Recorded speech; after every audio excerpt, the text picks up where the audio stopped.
Thank you so much for coming. We're trying a different way to set up the room to get everybody in here so that they can actually, do what? Yes, actually. I do. Okay. You don't like it. Sam, I am. You became that one. So those that are on Zoom, we've done something different here today. We've closed the garage doors and everybody is in the room because feedback that we get is people out there can't hear. So now everybody's in here, so we want to try this different arrangement and see how that works. Something else that we're doing differently is we're having the camera on tracking mode. So if you speak, if you have something that you'd like to say, then the camera is going to follow you. We have not done that before. So that's a new feature that we're trying out. So if you're wanted, don't ask questions. It's a warrant out there. Feedback on it. I gotta take this to Casey too. We'll want feedback on that, and because we're always trying to make these better for you. We're always in a state of transition and trying to make it better for everyone. Today, we're so lucky to have Raquel here talking about listings, listing presentation. We're very fortunate, and My husband would probably not agree. okay, those of you that are on Zoom, okay, our Zoom members, please just go ahead and ask a question if you have it. We're not monitoring chat, so we're not going to know if you have a comment that you want to say. So just say it. Just open up your mouth and take yourself off mute and go ahead and ask your question. We want to hear those from everybody. We want to have it interactive. So Raquel is going to talk about what she does with her listing presentation. How to land a listing. Okay, Raquel, thank you. Okay, for those of you that don't know me, I'm Raquel Ahlrves. I've been doing this. We're just gonna say just a couple of years. I remember when I was in the business for like 5 years, and I felt like, okay, now I'm like a pro, like that was a few years ago. No, I've been doing this what 23 years now, 24 years. I will say the number one thing, and you guys, if you have questions, just call us. It's not formal. This is just me putting some thoughts down on a piece of paper. The number one thing that I would say when it comes to a listing presentation is every single listing presentation, in my opinion, is different. If you come up with a presentation and you think that's going to work on every single listing, it's not. Because people move for different reasons. People have different personalities. Sometimes you're dealing with an elderly person. Sometimes you're dealing with a young couple who doesn't have a clue. Sometimes you're dealing with somebody who's in relocation. They've moved 6 or 7 times. They know more about this process than you do possibly. So I always tailor this. These are just options, ideas, things to think about. My biggest thing is when you get the phone call and they call and they say, hey, we'd like to talk with you about selling our house, spend as much time as you can talking to them on the phone. I get more information from somebody on the phone. I won't just say, oh, that sounds great. What's your address? 123. Great. Well, you want to meet what, Thursday at 2 p.m.? Don't do that. Find out as much information as you can. And I'm not going to like follow this totally, but I left you guys some notes. I asked tons of questions. The first thing I asked is how they hear about me. There's like 3 seats here. So I'll ask like how they heard about it. Because I want to know, did you, were you referred by a client? And if they were, obviously we want to call that client and make sure that we say thank you and then send them a little, like anybody that refers me, when they refer the client to me, I send like a little $25 gift card or something like that, just depends on the client. When that client closes, I then also send like a gift to that person that referred to say thank you very much. We actually closed on the end of the house, so that they can keep referring me. Because those are the best ever. So find out how they heard about you, and then just ask a lot of open-ended questions. So ask things like, okay, so tell me, what is it you're wanting to do? Like, what are you guys looking to do? Are they moving because of relocation? Did somebody get a new job? Are they young people with their own houses and they're trying to merge that into one? These are all questions that you're going to find out. You're going to have other questions. So if it's like, let's say 2 young people and they're merging into one, well, what are you guys going to do with your current home? Could you possibly get 2 more listings out of this? Or another, is somebody moving into this house and then we've got to sell like her house, for example. Maybe those, maybe they're renting. Maybe it's mom is selling and we've got to you know, get the house cleaned out, we've got to be very delicate, and we've got to, you know, kind of keep thick gloves on and talk to mom gently because mom doesn't really want to move, but she's got to move. So what that's going to tell you is you're going to have to approach this completely differently. Those are the kind of questions where I'm thinking, okay, now I got to find out, am I going to talk to mom or am I only going to be talking to you? Because sometimes mom just gets moved. So, do you remember that, Dad? Sometimes dads just get moved.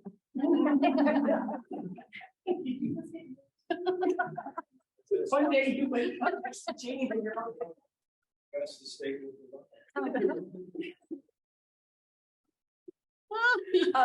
so I ask a lot of these questions because I want to know why they're moving. I mean, there's 100 reasons, you know, millions of reasons why people move. And I do think that sometimes when you get people that, like, for example, if it's a divorce situation, you're going to want to find out right there, okay, is this something where both of you are making the decision, or does, you know, are you hiring me and he really doesn't want you to pick the realtor? I've actually been in a situation where they both had big concerns, and I would say they were getting along, but it was not an amicable divorce. They were only together for the necessity of selling the house. And I literally said to them, let's do this. I'm going to email both of you every communication. I will never talk to you without talking to you. They loved that. They felt like, okay, at least I was there for both of them. And I actually got it at a higher commission than another CVS home agent because I listened to them and listened to what they needed in that situation. They didn't care about my marketing. They didn't care about her measurements or professional photos or any of that. They just wanted the house sold. They wanted to be done with each other and they wanted it to be as fair as possible. So that's where I get, you know, you start asking those questions on why they're moving. All right, once you kind of figure out why you're moving, what's the reason for it, get them talking about their house. This is where you're going to take good notes because this is, in my opinion, you know how we always say photos are kind of like a little mini showing? Well, this is kind of like that precursor to that mini show. You're going to start making up pictures in your mind about what their house looks like. So just ask again, open-ended questions. Okay, so tell me a little bit about your house. Audra, tell me about your house. What do you like about your house? Oh, what do I like about it? The location. The location? Oh, were you, and you're over in Dundee, you said? Okay, what's your address again? 701 Park. Oh my God, I love that. I have some friends that live over there. Love that neighborhood. I won't.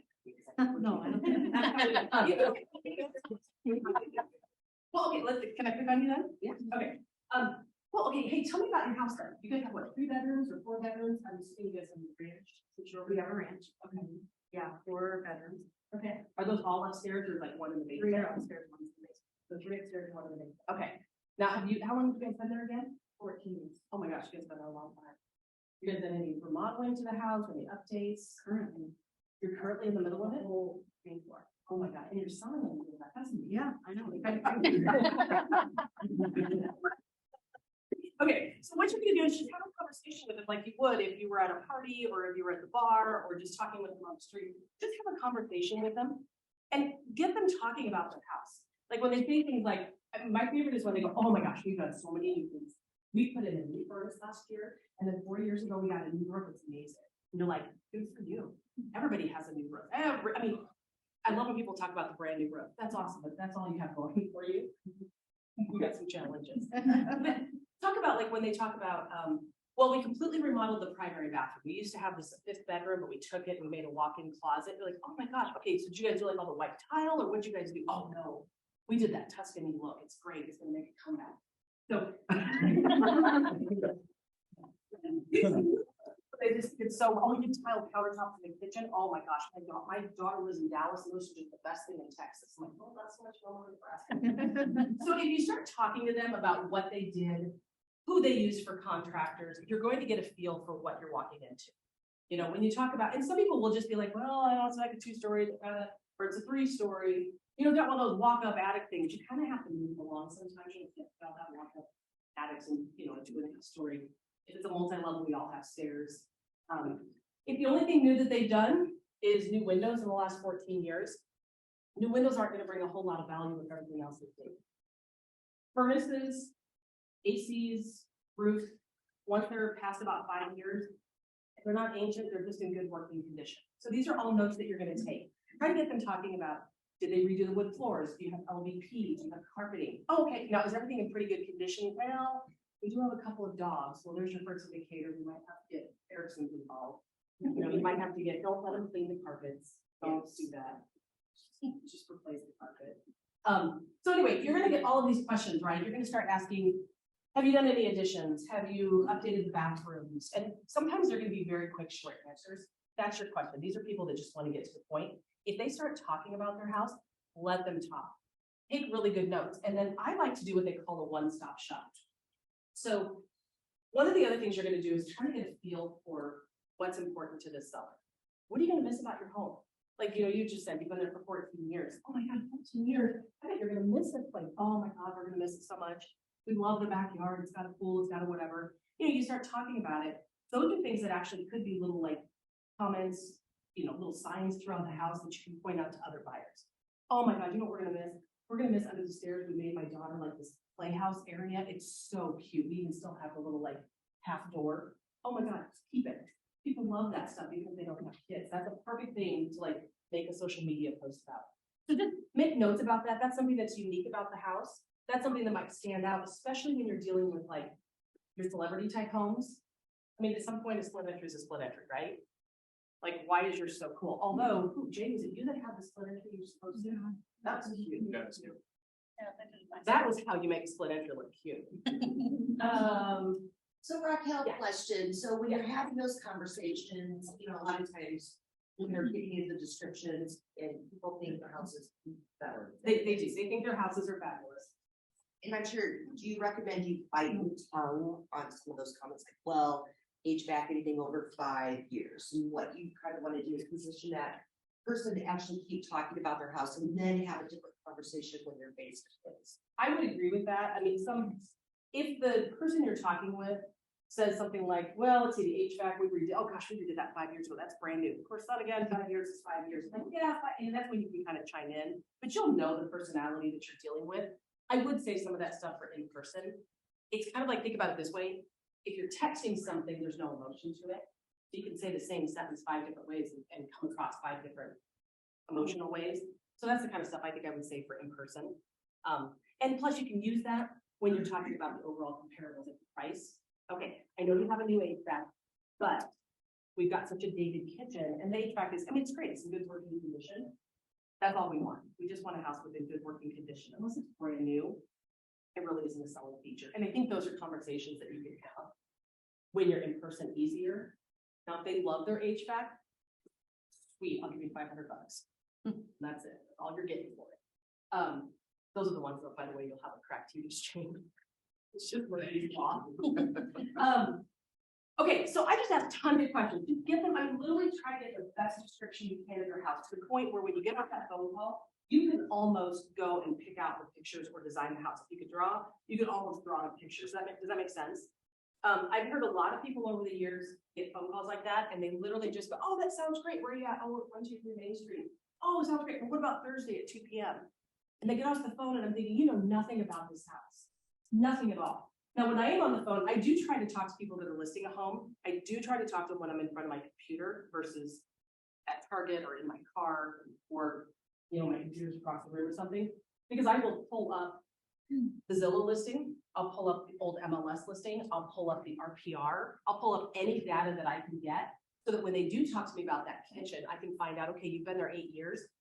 Okay, so the kitchen you're describing is the exact kitchen you bought 8 years ago. So I know, again, when I walk into that house, I really don't want any surprises. I kind of want to already have an image in my head of what I'm walking into. If it is completely different, then you just go back to the drawing board. Or if you walk in and it reeks of pet, that is a hard conversation you have to have with your seller. You have to. If you don't do it, the buyers will do it for you, and then you will be chasing your tail. That's a whole other conversation. But the other thing that I do when I'm on the phone with a person before we meet, there's like 2 or 3 up here that you guys can see that. I just ask them bluntly. So a lot of people will tell you, ask a seller what they think their house is worth. You guys all do that? Yeah, I can tell what they think their house is worth. Okay. And sometimes they get kind of like cocky and they're like, oh, well, that's why we're hiring you. Yeah. Like if they tell us that we're gonna change our entire scene of head. Well, then no, I'm just going like, oh, cool, I'm done. Thank you. And if they won't tell you, and that's totally fine, if they won't tell you, but I found some sneaky ways to get in there. Say things like, okay, oh my God, your house sounds amazing. Okay, so you're over there off Parkwood. are there any houses that have sold recently that you've noticed are a lot like your house? So that's kind of like a sneaky backdoor way of asking what they think their house is worth. So if Audra all of a sudden tells me that, 655 Parkwood Lane sold like 6 months ago, I think our house is way better. It's kind of that house, they could be a good comp, but if she thinks her house is way better, then really kind of look at that house a little bit so that you can talk with them about it when you're with them. And you can say things like, oh, I totally agree, your house is way better. Or you can walk in and be like, hey, I know you've got a lot more square footage, but they did have a brand new kitchen and they had that whole addition off of the back. Yeah, you're right. I mean, a lot of times you'll be surprised. They'll say one thing to you on the phone, but when you're face to face, they let their guard down a lot more. Because at that point, they've kind of decided if they like you or not. And if they don't like you, I don't care how hard you try. If they don't like you, you just go get lunch because you're done. I do ask things like how much you owe on the house. And then another important question on the phone is I'll just ask them blatantly, hey, what are you guys looking for in a realtor? It's like, what's the most important thing for you from this process? I also ask them if they are talking to other realtors. And that's kind of a twofold question. Are you talking to any other realtors? And tell me what it is that you're looking for in a realtor. If they've done this multiple times, they're a pro, they know what they're looking for. They just need somebody that can do work. If they're first-time sellers, they're really gonna, they're gonna be very, very nervous. They want you to hold their hand. They want you to explain everything. And that's when you just know that you're going to have to come in and really talk about the process versus, just the contract, the paperwork portion of it. So again, I just think every single listing is going to be different and you just have to tailor it to that client. Any quick questions or anything? Okay. I set up an in-person meeting at that point. I will drop off a pre-listing packet, and I didn't share this, but I will share it with you guys on the screen. This is the pre-listing packet I drop off. I used to Unibind it and get all pretty. I now put it into a folder with a Better Homes magazine. My cards in there. I have these little cards. What do you call like positivity cards or whatever? So like, you got this. I'll put those with a little like bug sticker on the left-hand side. Just like little things that say, hey, you got this, we're going to make the move, whatever it is. It's just depends on the client. I have a little card. And then I put a little package together with a couple of pens. We've got notepads, like we have our own little marketing stuff. I put that in a bag and then I have that delivered on their front porch. So before we meet, this is a perfect world, by the way, because we all know you can get a call on a Monday and they want to meet you Tuesday afternoon. I don't have time to do the comps and drop all this off, or you can have my assistant drop it off. So in a perfect world, I like to drop off a pre-listing packet. This usually, I do this on Canva. Instead of saying your pre-listing packet, it would have the person's name and the address. So it would say like Kavanaugh, 742 Parkwood Lane or whatever. And that would be the cover on it. And then behind that, I put, and I'm not going to go through these super fast, but I'm not going to go through them in big detail. This is stuff that we've created over the years. I firmly believe, again, you need a listing packet of some kind, but it has to be yours. It absolutely has to come from you because we're all different personalities. We all have different styles. The pre-listing packets that you see out there, even on Etsy or the one that the company provides, that kind of stuff, they're all so generic that I think it's just a waste of paper. You can take something off of Etsy, for example, and redesign it to yours, totally fine. But again, this is just a guideline, and I would be more than happy to talk one-on-one about stuff. And I am, by the way, I am not the marketing or who's doing the marketing. What's her name? She's the ATA. Sarah Waller. Yeah, there's some people in this company, you guys, that do some like incredible marketing. That is not me, but I just do a little like, hello, glad we're going to work with you. It's like feel good letter. I do a quick little thing mentioning that Jerry used to be a past president. I have a sales and marketing background. I do talk about the average sales. In the last few years, our average sales been about, overall sale and listings been about 310, and the average I think is 285. You can see it on that screen. I do talk about the fact that we do investment property, so it's just a little blurb in there, because you never know who your clients know, and you never know, come on in, there's this class up here. You never know who your client knows, and you never know what they're going to be looking at. Maybe they notice that you do investing, and they say to you, hey, by the way, in your packet, I noticed that you do investment properties. We've been talking about getting into that. As soon as we get done selling this house, I want to talk to you about that. Sounds good to me. then that's when I would tell you to buy a duplex and do a home inspection on it and offer asking price. Won't happen. Seller checklist, what should I do? Again, these are just highlights. These are nothing. Oh, listen to your realtor, yeah. Yeah. Yes. Yeah. It's like, yeah, no. It's like little stuff. It sounds silly, and I'm gonna share with you guys here in a little bit. Again, it's just like, I hate to say this, you can find all this stuff. You can type in the word seller checklist on Google and come up with thousands of these, and they all say the same thing, right? But all I'm doing is letting you know, like, it's a good reminder when someone says, curb appeal, for example, you know, a husband might be like, oh, all right, you're right, curb appeal, you probably should, you know, edge of the law. It's just little stuff. It's nothing earth shattering. I'm going to share, okay, bear with me. Let me say this first. I am a firm believer in professional photos. If you are taking photos with your iPhone, with your Samsung, with your Canon, whatever, stop. Like, stop. Hire somebody like Jenna Salander, Matt Bills, Ahlrves, whoever. There's tons of great photographers out there. Not only does it make you look like a professional, but you have somebody who, that's what they do. This is what I do. You're hiring me because this is what I do. This is what they do. Now, if you're a photographer as a hobby and you're really good at it, you know what? I get it. Knock your socks off. But at the end of the day, that's not what you're getting paid to do. For what I pay for photography and videos and drones and Matterport and all of that, it is so worth it because it's not about just them showing up. It's about them making the house look good. And I'm going to show you some before and after pictures of a house that was listed for sale by owner, and it just recently sold with the Berkshire agent. And the before and after photos are mind-boggling. Like it's like I can't even express to people. So I talk about before and after. Again, this is all stuff that they look at. And then I just make a comment. I think I stole this from Audrey. I want to walk through your PJs walk through like at midnight or something like that, which is true. Okay, but where are my photos? Oh, it was right next. This is on 53rd and Dodge, 106 South 53rd Street. The top photo is when he did it, you know, Ralph's List with Freedom.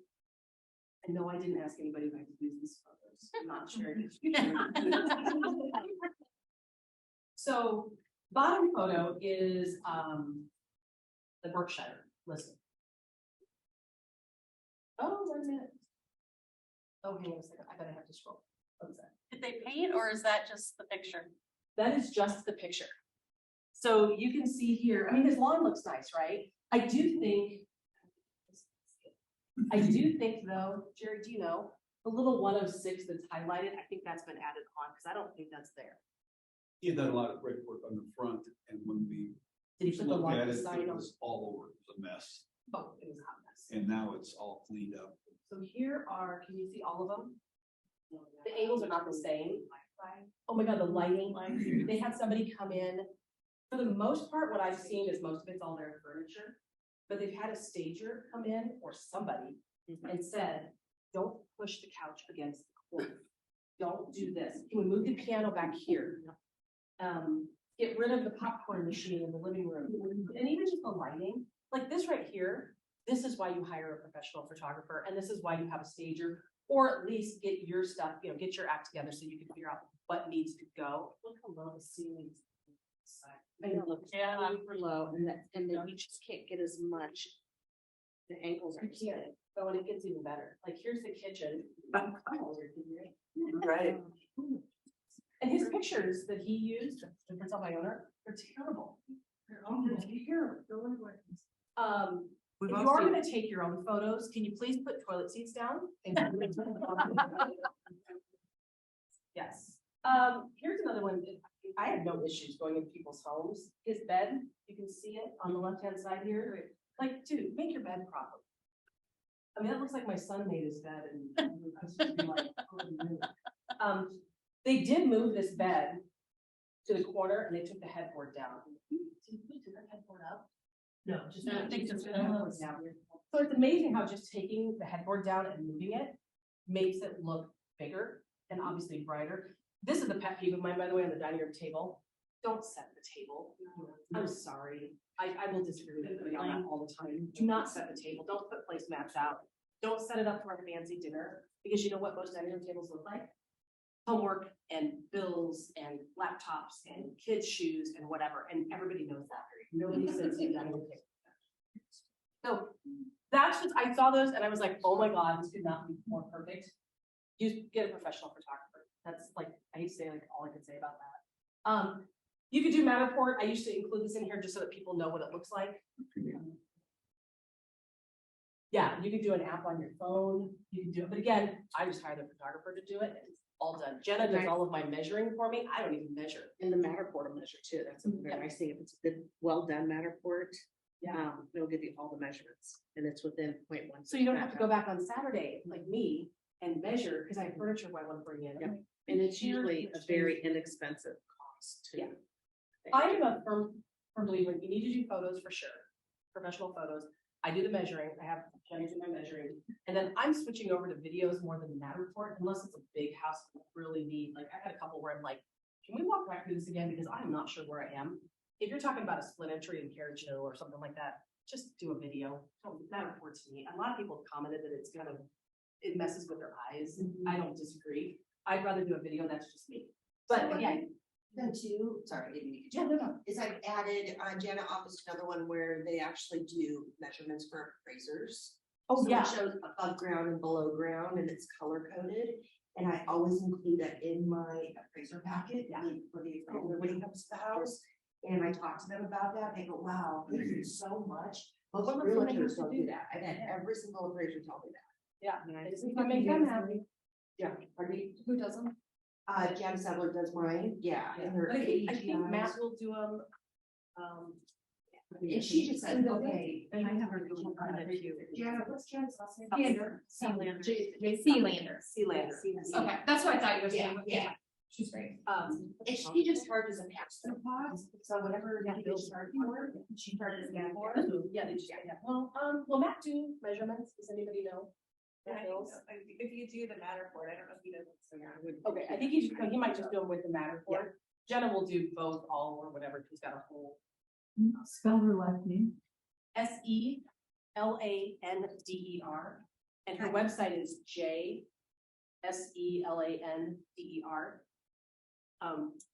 She does really good photography. She really does. I have her contact. The one I Awesome. Figure out where you can position. You can see the measurements, but you know, oh, there's windows there, so when our couch did, I mean, you can do it. Again, you don't have to go back on Saturday. And you can even couch too, so you have their preference. Oh, God. Do you, I guess, since we're still talking about photos, do you communicate, I guess, on that other page? Like, or does it depend on your listing whether you pay for the photo, like, The Matterport? no, I guess just the regular photos, like, do you communicate on your listing packet page that like, that's included in your Oh, yeah, listing? so Like, on my page, oops, right here, I just talk about, I say it here or not. I don't know. Our services. Yeah, like my services. Yeah, I mean, this is just kind of what I do. This is what I'll, and then I'll talk about this.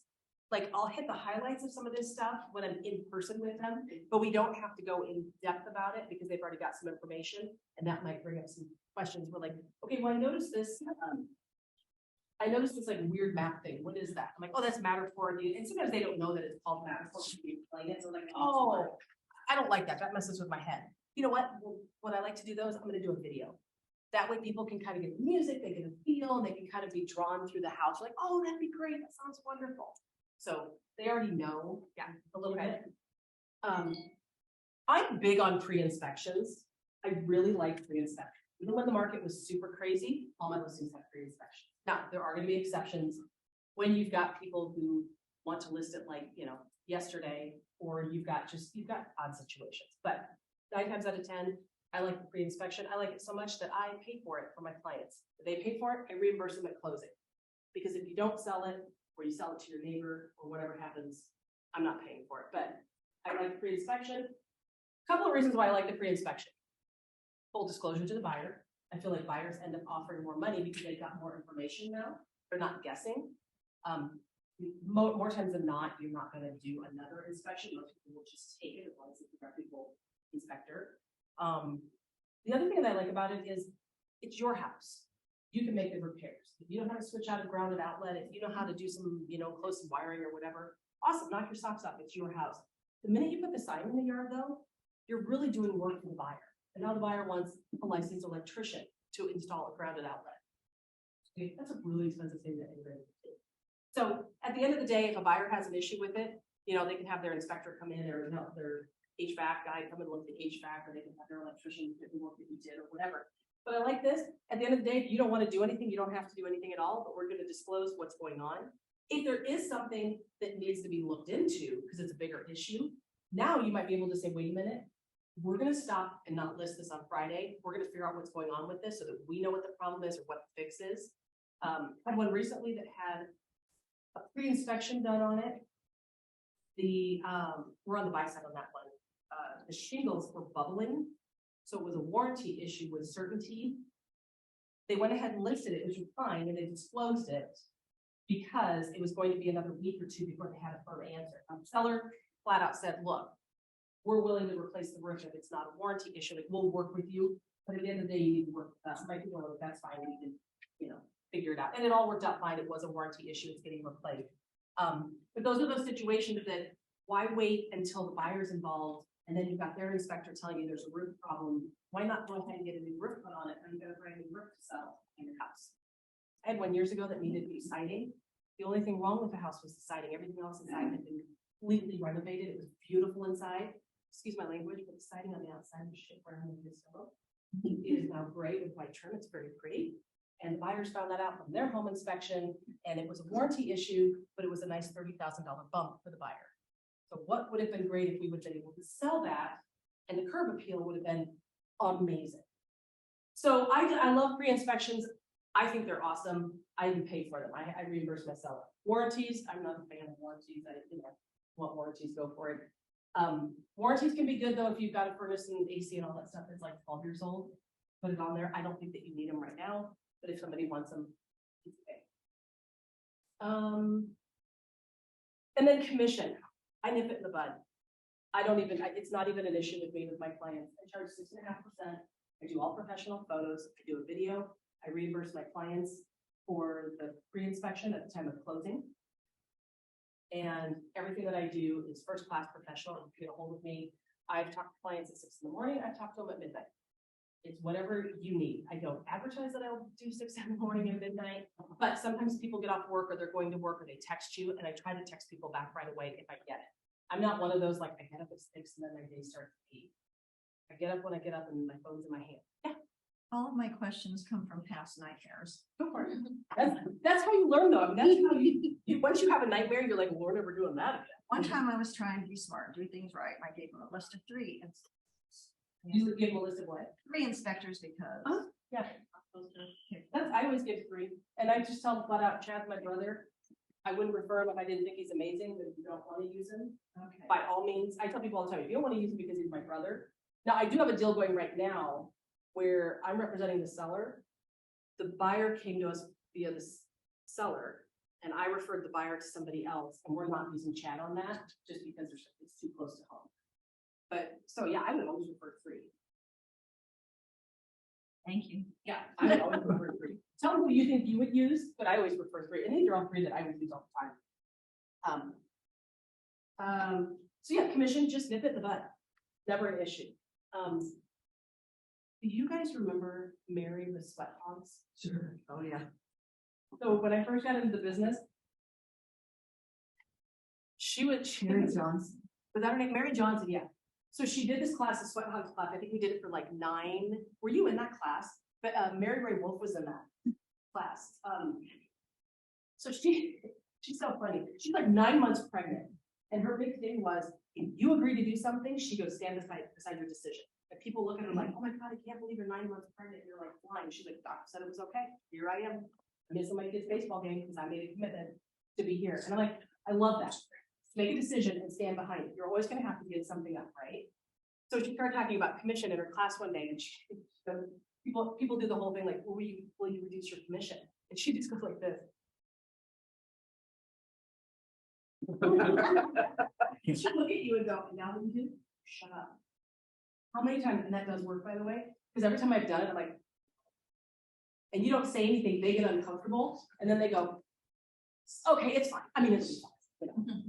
I will tell you though, most of my business now is referral, but if you stand behind what you think you're worth and you show people and prove to people, this is what I'm going to do for you, and then you stand beside that and prove it to them, you feel like they've got every penny of what they paid you.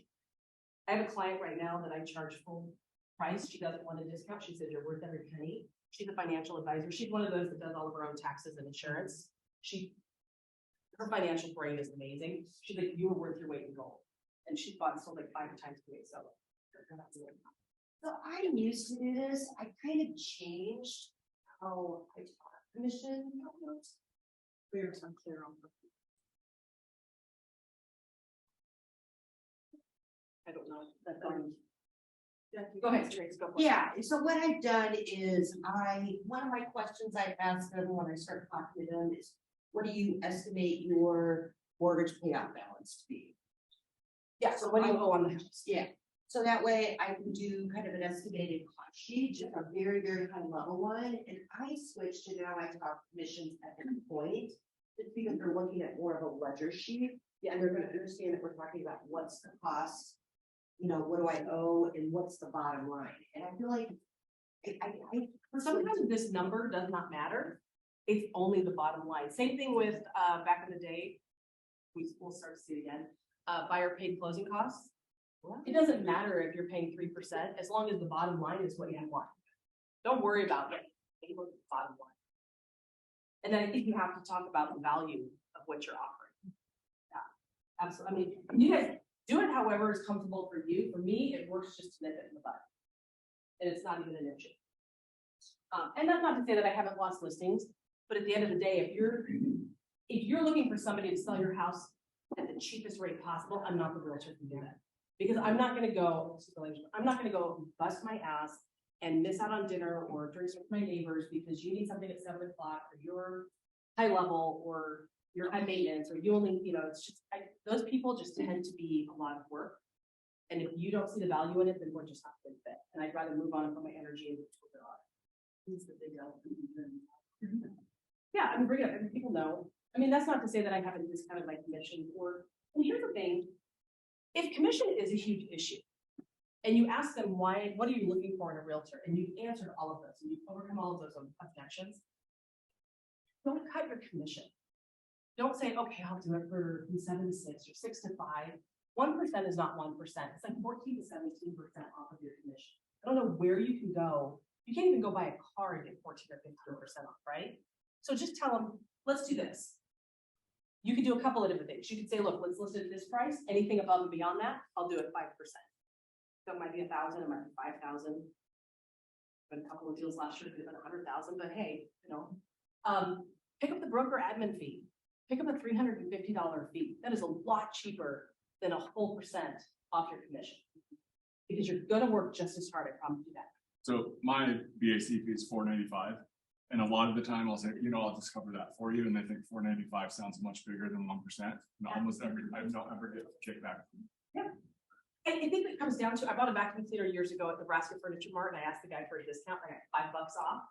I like walked out of Nebraska going, $5. He's laughing all the way to the bank. Include testimonials. If you don't have testimonials everywhere, get testimonials. These aren't even, half of these aren't even like the last 5 years. Nobody cares. They just want to know that you can do a good job. And then I put in all the contracts.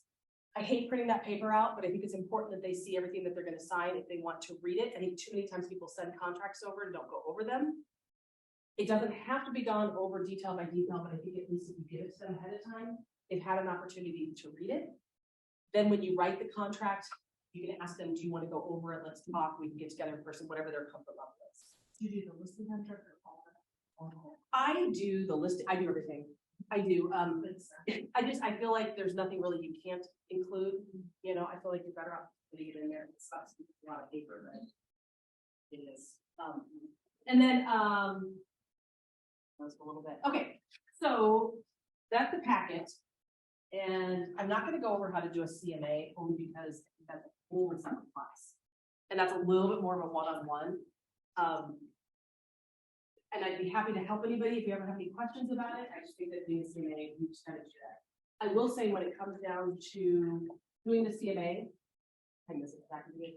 Oh, 20 minutes. Yeah. Plenty. I do think it's important to know what the value is on RPR, what the value is on Zillow, Redfin, any websites, right?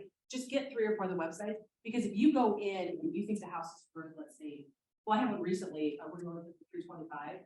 The value on, like, I think Zillow says it's 344, Redfin says 250 or something like that, and RPR has like 281.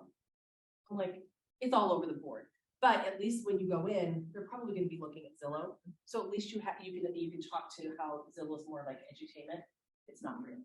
You can talk about that. The nice thing is when you do ask them what they think their house is worth, if they think it's worth, I think it's worth about 250 or 260, and you go in and you think your comp show that it's worth 325, you're going to make them happy. If comp show, if they think it's worth 250, 260, and your comp show is worth 225, you know that you've got an uphill battle. You've really got to talk about why these houses, and it's not that they're better, they just have more to offer in the dollars. And then I do, okay, when you get there, you've done your homework, you've asked all the questions, you know what you're walking into. Park the car, do not park in the driveway. I always park on the street. That is a pet peeve of mine when I see contractors parking in driveways, especially when I have to move my car. Park on the street, leave your purse in the car, don't bring your purse into, especially you guys, don't bring your purses in. Bring your cell phone in. Use your cell phone to take pictures. I take pictures of everything. I have my notepad that I bring in. And what you do is you first walk in. The very first thing you need to do is you need to compliment the home, and you need to introduce yourself to everybody that's at the door. Kids, dogs, I don't care. The dog comes up, you're like, Finley, oh my God, you're so cute. And you're thinking in the back of your head, oh my God, why did I wear black pants today? Their kids come up, find something cute about the kids, their toy, their hair, whatever. I have a kid who's like the most cutest thing in the world. Cannot get over how adorable this little girl is, but compliment them. People love their kids. They love their dogs. Nobody else loves them, but they do. Find something to compliment about the house too. I actually had a designer come in one time to help me design, or to give me some like design advice before I found Tanya. Still haven't done anything, by the way. It's not time.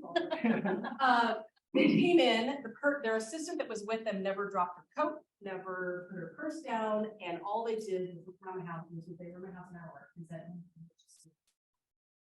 it's brown everywhere. And I'm like, why are you here? To me, to say, when they walked out the door, I called my husband and I was furious because I cleaned my whole house, make it look spotless to get me And his major take down all of the like crucifixes and put them on the floor. I was like,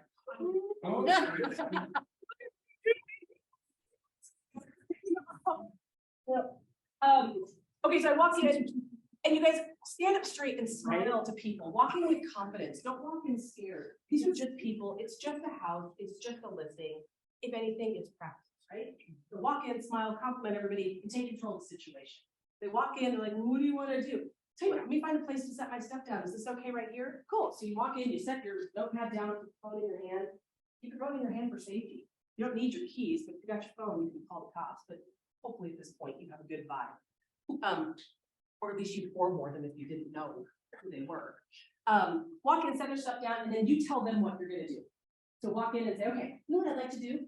Lisa, can we just take a tour of the house, kind of show me what we're talking about? And then as you're going through it, you can remember things they said. Oh, that's that bathroom leak you talked about. Okay. Oh, that's not as bad as you said it was. That'll be fine. I've got a guy who can fix that. Or can your husband just patch it? Or find out what they're doing.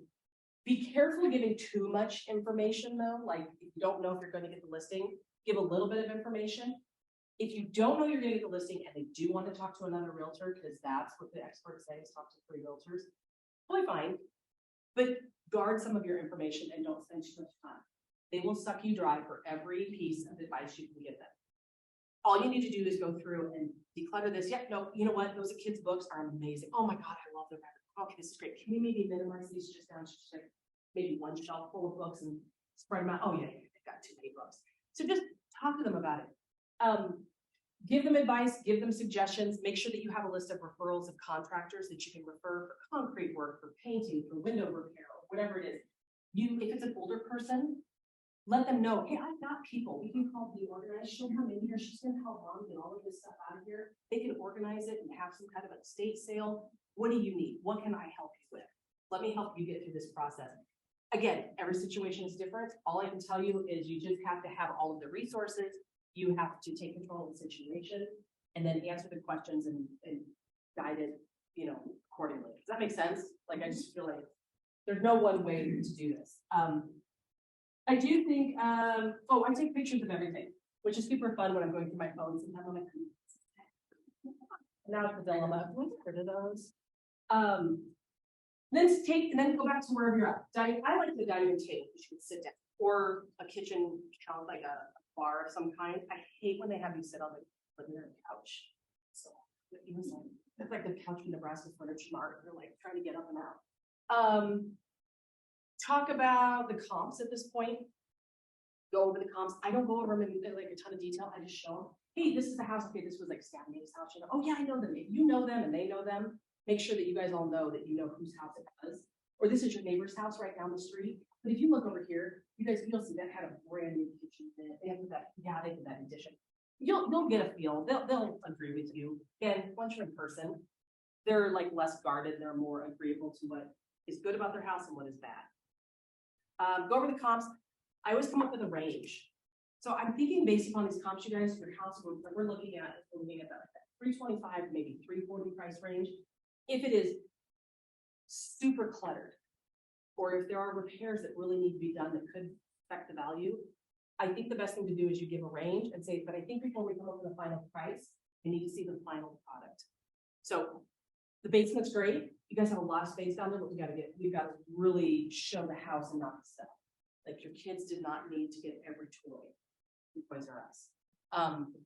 Less is more. Well, you saw in those pictures too, like, just take everything off the counter. Nobody needs to see your knife collection. Nobody sees your Keurig.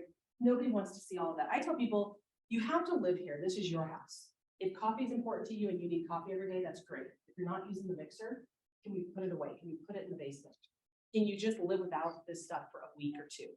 You know, it's amazing the number of appliances people have and the knickknacks and just everywhere all the time. I go home some days thinking my house is amazing, and some days I come home and I'm like,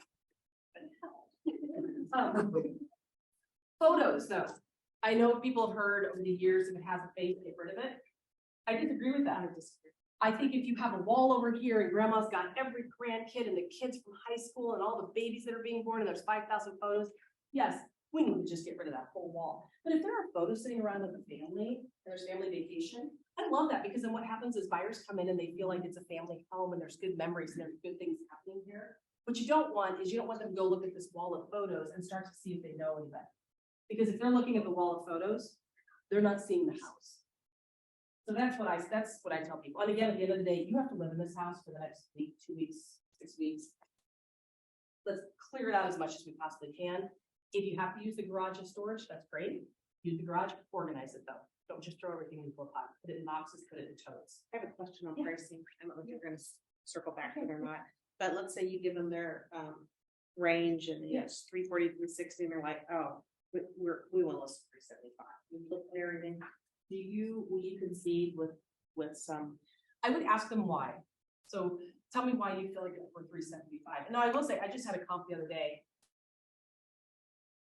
Comp showed this, and then I was like, there's a house. Why am I not getting that house in the range? And somehow I just missed it. But I missed 3 others. Those comps put it here. Mm-hmm. But when I saw the house, like these comps, if you look at just dollars per square footage, and it's not even dollar per square footage, do not use dollar per square footage. These all match the same square footage above grade. These I have to do a little bit more adjusting.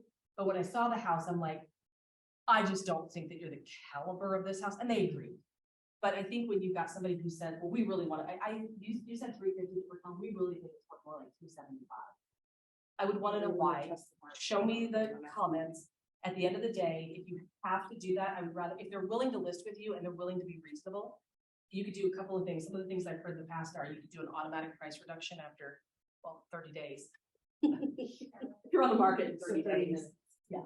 If you're on the market in 30 days, you're gonna be like, I'm right for one. You're not gonna be on the market. I would say We can test the waters through the weekend, give it 5 days, but I just really think what's gonna happen is if you don't price this house correctly, you're gonna end up getting less money, because if it sits on the market that long first.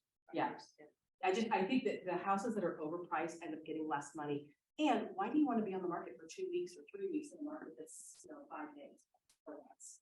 But at the end of the day, let them do it. It sucks because you don't want to be wrong, but, you're right. If you're wrong, you get more money, but you kind of put your tail between your legs and I'll be like, I told you so. In the market that we're in, it's kind of the Wild West, but I think as long as that. Now, if they said to me, no, we think our house is 425, and I really feel like, no, I've done the comps, I mean, houses that are 425 are this, and you are not this. You might have to walk away. I mean, if they're just unreasonable and you just say, you know what, the comps are not showing that in the houses that you showed me, you think your house is safe. You're 500 square feet smaller. This one has a full finished basement with a kitchenette in it. You don't even have a finished basement. When you start kind of putting that into perspective, if they don't back down a little bit, honest to God, you might have to walk away. Because at some point, if it's ridiculous, the buyers are going to notice that it's ridiculous. But a little bit, I would just have that conversation. I'm a firm believer though, you need to tell them if you're walking through and it smells like dog, if it's cluttered, if the stains are on the carpet, if the paint's chipped up, if the backyard is overgrown, whatever, tell them, because if you don't, the buyers will tell them, and that looks worse. So just tell them, we need to nip this in the bud. You need to list it right the first time. You need to have all of your ducks in a row. You need to have your T's crossed and your I's dotted. I don't like the no-shows because I don't want to put it out there on the MLS and tell all the realtors in Omaha that I'm going to be listing this house on Main Street. And I'm going to put a potential list date of 3 weeks, which may or may not happen, right? And then guess what happens? Hey, Sarah, is there any way I can get people in there in from California and they have to leave tomorrow? I just want to get them in really quick. We won't write an offer though. Oh, because the house is not ready. So I hate no-shows. I do not do them. I do an office-only listing and then I don't tell anybody about it. Yeah, that's how I put my people under contract. Yeah, which is kind of a backdoor way of doing it, but that's the only way on the end. I tried doing a marketing addendum and the board didn't. So, I just make sure that everything is ready. And if you do need to go back, if the house is truly unique, oh my gosh, this is like not what I expected. This is like amazing. In fact, the house I went to yesterday, it is an amazing house. I know the house. I knew it was amazing. If I hadn't known the house though, I would have had to have gone back to the drawing board because it's truly a unique house.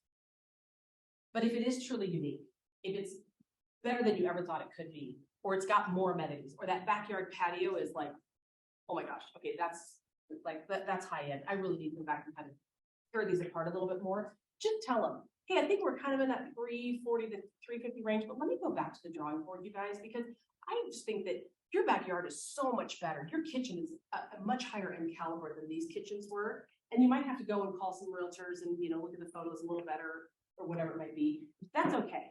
But I think 90% of the time you can do the one-stop shop, come up with a price range.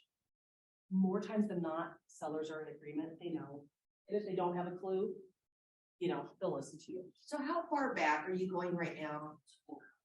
So when I do a comp, so the way I do it is, well, Dundee is totally different, but just your basic comp, I'm going to look back at the subdivision for a year and 6 months, and then I'm going to look just 6 months for the style. And the reason I do a year and 6 months for everything, all styles, especially in a subdivision, is I want to know what that subdivision is selling. If your house is 340 and the average price in there is 290 to 325, you're one of the higher priced homes, regardless of style. And I want to go back a year because I want to see some changes and stuff. But when it comes down to what your house will price out at, I'm going to try to find, I picked 3 to 6 to kind of tear apart, but I try to give them just 3 to 4 in the last 6 months.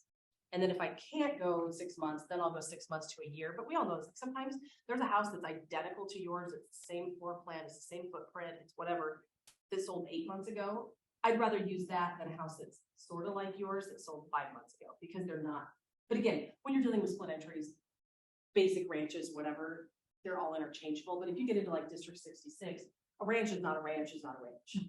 So there might be one that looks almost like yours, same square footage, similar updates this whole 8 months ago. I'd rather use that than something that was kind of like yours. So you'll go back further versus maybe just doing it by elementary school or something like that. You can break it down by elementary school. I will, in the older neighborhoods, I will break it down by subdivision first to see if because that's gonna be the closest, but we all know in the older subdivisions, your subdivision could be 2 blocks long. I'll break it down by subdivision, elementary school. The problem with elementary school is like in Dundee, for example, you've got a cutoff at Howard and it's Dundee and it's Washington. But a lot of the kids on this side of the school that go to Washington actually go to St. Margaret Mary, so it's irrelevant. So I would break it off right there by like Leavenworth Street, like busy streets. Some of the subdivisions out west, like Mockingbird, I probably wouldn't go across Maple, not Ames, Maple. But if you have to, you can. I mean, if you really have to, if you just can't find I'm comps, saying you'll go further back in time versus expanding maybe the area. You don't have to- depending on the area, yes. Okay. Yeah, because I do think that sometimes, I was just like, this was a duplex, so it doesn't really apply. It's a little different. We have a duplex at 58th and Western. They actually used a duplex at 95th and Vinny as a comp. Dude, that's not even a comp. I mean, it's a duplex, but it's not even a comp like that. No, never in a million years. Right? Yes, they're both duplexes. Those aren't similar areas. Those are not similar styles. They're not similar. You know, you want to get something, just try to get a house that's as close to yours as you possibly can. I would never do a 2-story with a ranch. But if I have a 1.5 story and I cannot find another 1.5 story anywhere, you might have to go to a 2-story, but then you kind of have to like, is it a true 2-story? Does it look like a 1.5 story? I mean, look at the exteriors and try to find houses. See, now I would go the opposite, 1.5 story, I do a range. I would too. Yeah. You would do a ranch? But are you talking an older 1.5 story? Yeah, older 1.5. Oh, well, that- Yeah. Yeah, older, yeah. No, a new one is, yeah. So in the older ones, you've got the master primary upstairs. Every now and then you get a 1.5 that has 2 bedrooms upstairs.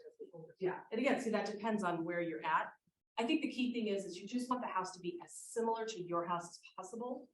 Because if it's like in some of these, builders, if you're getting a basic ranch with 4 bedrooms, I can show you, 3 or 4 in a subdivision and none of them are alike. But if I can find you your builder or something that's very similar to your layout, I think that's a better comp than something that's like, the bedrooms are all on one side versus the master on one side and 2 up here. Yeah. So I use RPR a lot. Yeah. I don't know if you use that. RPR is great. And I actually just show it to my clients. I'm like, here's what your price is.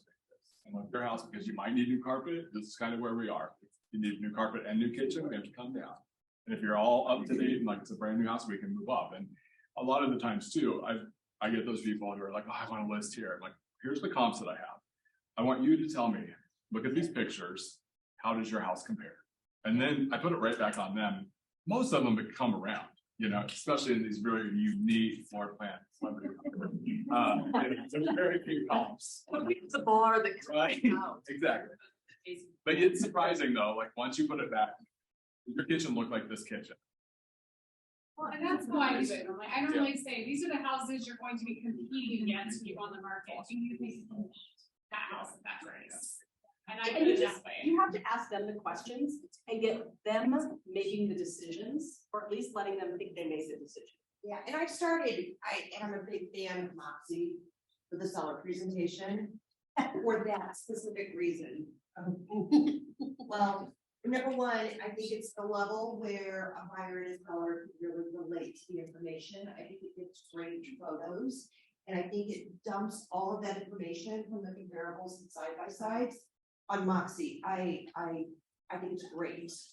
Moxie's a really good one. And I will say, and I'm not gonna spend a lot of time on this because I think the CMA, like this is a whole separate class. Somebody did ask a quick question on the chat though. When the assessor's page calls the house style a tri-level, but the last 2 MLS solds call it a multi-level. I hate doing multi and tri-level comps because you really have to pay attention to the house and the pictures and look at stuff and go, that is not multi, that's a tri-level. Again, I don't care what the assessor calls it. I don't care what the past people have called it. I've seen a lot of people mark stuff wrong in general. Years ago, there was a guy who had something listed as a 2-story, couldn't figure out why he wasn't getting the showings in the new subdivision. He didn't have it listed as a ranch. The minute he listed it as a ranch, I was like, dude, this is not even advertised ranch. But I think at the end of the day, you just have to really look at those pictures on the multis and tries, and you have to kind of just figure out, okay, is this a tri-level or is it a multi-level? And I would say you could use those interchangeably.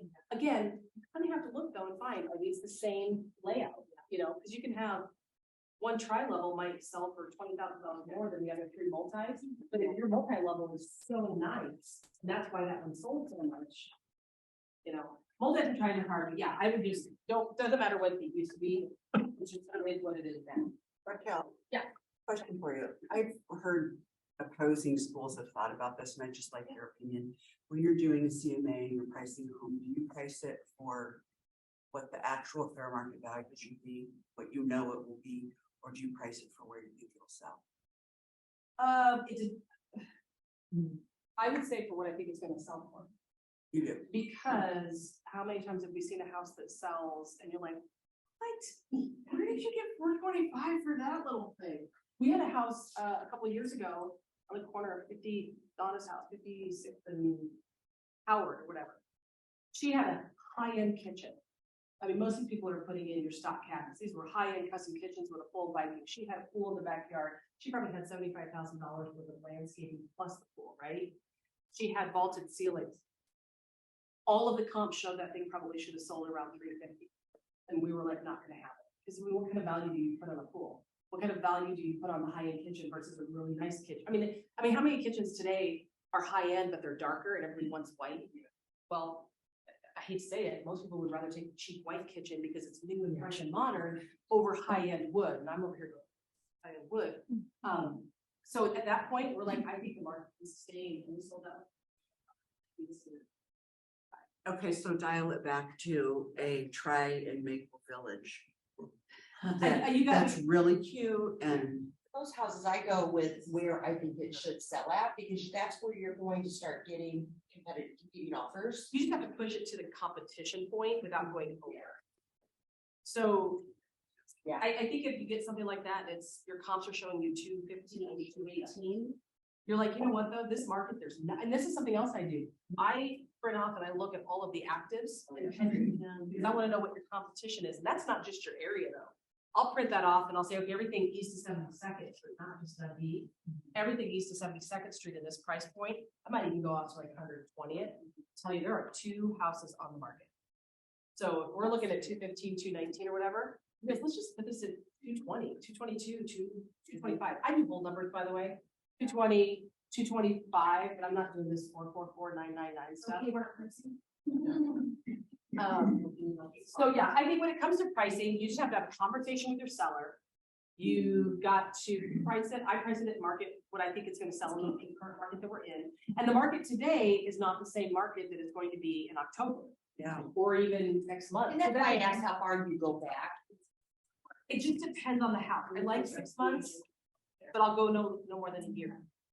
One thing I will say is if they are talking to you and they're not going to sell until like the fall, don't ever talk anything more than ranges. Yeah, same. Don't ever talk anything more than ranges, because if you tell them 325 to 350, guess what they remember in October? 350. So if anybody has any questions, holler.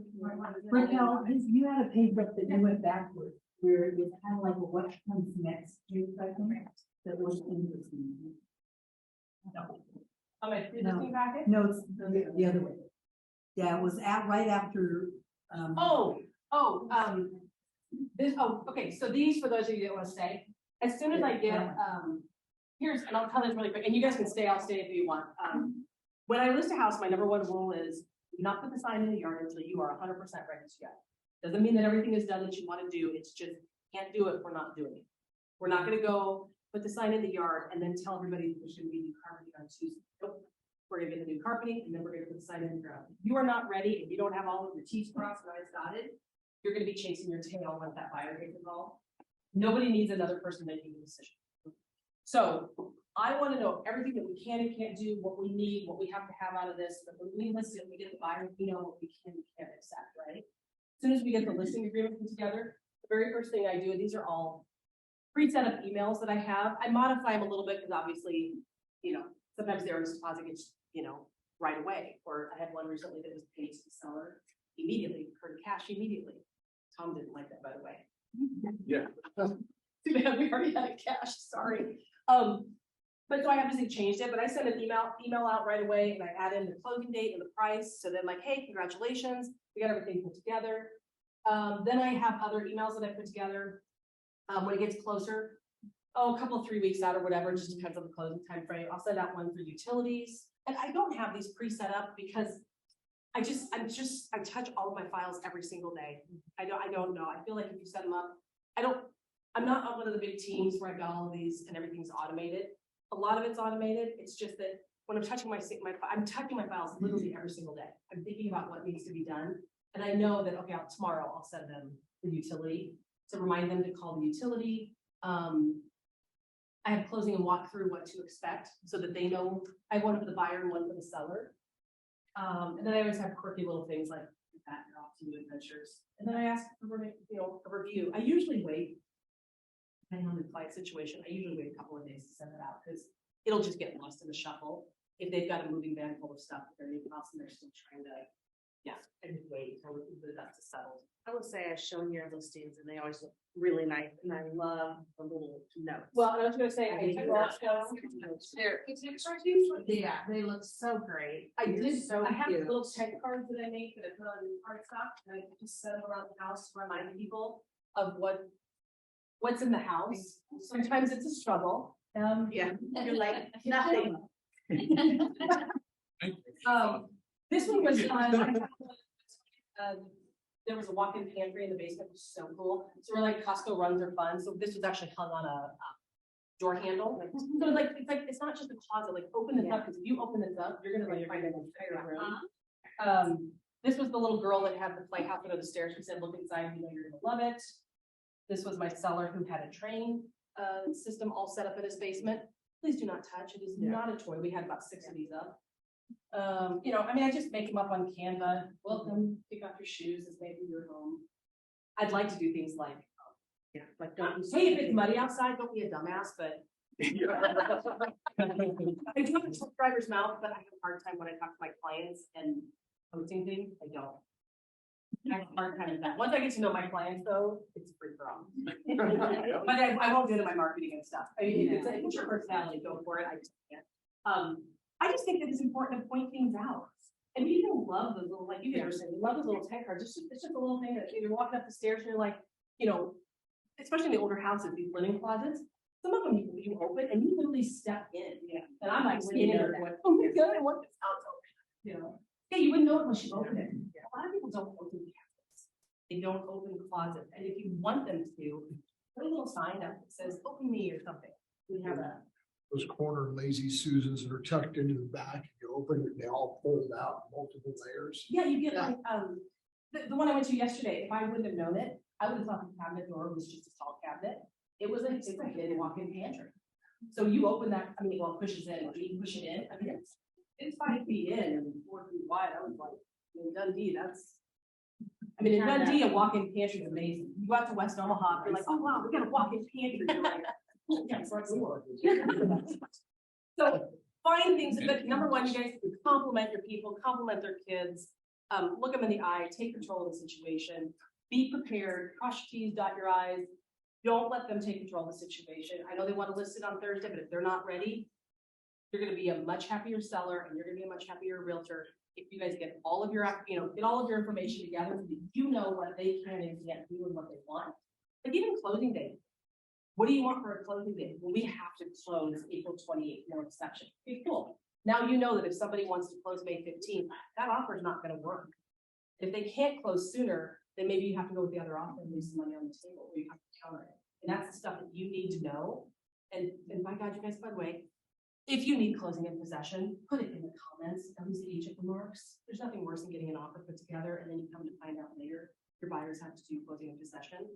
Doesn't always work, but they can. So if there's things that your sellers. You're saying they want to close and keep possession? No, they need like closing and possession the same, different day. So we need to close on Friday. You guys need to close in the morning. We need to close in the afternoon, but we need possession until Sunday.